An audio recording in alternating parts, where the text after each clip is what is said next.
Aujourd'hui, on s'attaque à une question centrale de la tradition islamique, une question aussi connue qu'elle est débattue.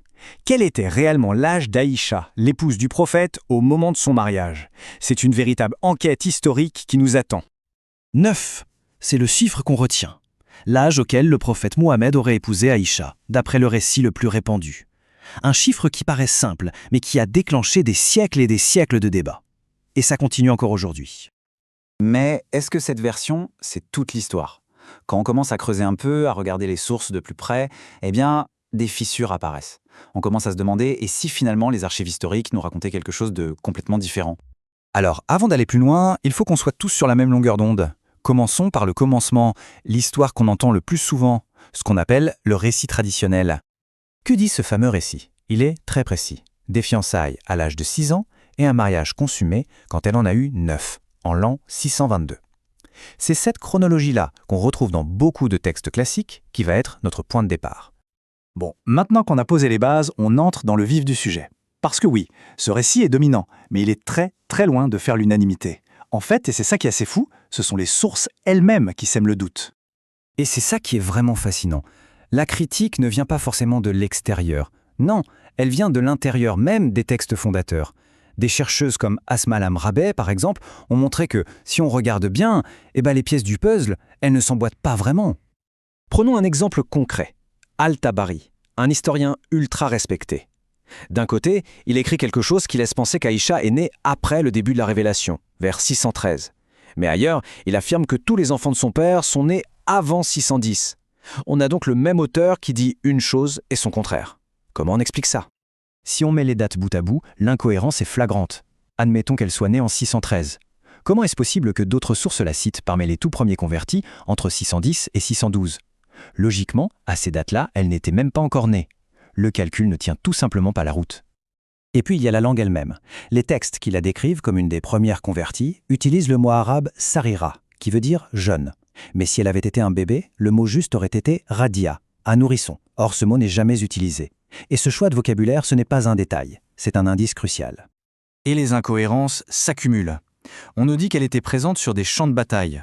Sauf que le prophète lui-même interdisait aux garçons de moins de 15 ans de combattre. Alors, une fillette de 11 ou 12 ans, ça semble peu probable.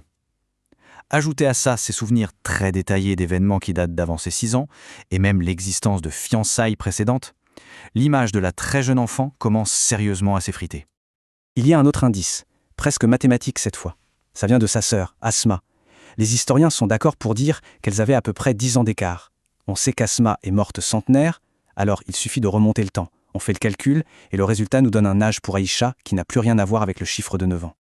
Donc, quand on rassemble tous ces éléments, les contradictions, la linguistique, sa participation à la vie publique et le calcul basé sur l'âge de sa sœur, de nombreux chercheurs arrivent à une nouvelle estimation. L'âge d'Aïcha se situerait non pas à 9 ans, mais bien plus probablement entre 15 et 19 ans.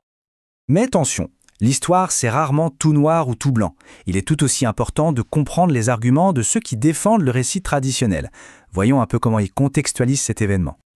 L'argument numéro 1 des défenseurs de la version traditionnelle, c'est le contexte. En gros, l'idée c'est « attention, on ne peut pas juger un événement du 7e siècle avec nos yeux et nos valeurs du 21e siècle ».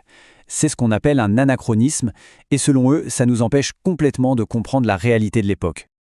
Et pour le prouver, ils montrent que l'Arabie du 7e siècle n'était pas un cas isolé, loin de là.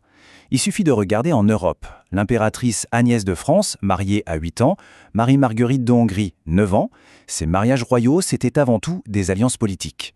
Ce qui nous choque aujourd'hui était une norme dans beaucoup de cultures. Un autre point, c'est la notion même de maturité. Comme le dit cette citation, l'idée de ce qu'est un enfant ou un adulte change énormément avec le temps et le lieu. Dans ce contexte, une fille de 9 ans pouvait être perçue comme bien plus mûre et responsable qu'on ne l'imaginerait.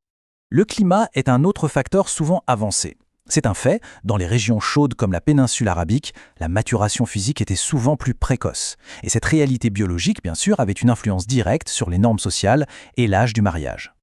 Enfin, il y a une justification qui est à la fois stratégique et religieuse. L'idée, c'est que ce mariage avait un but plus grand.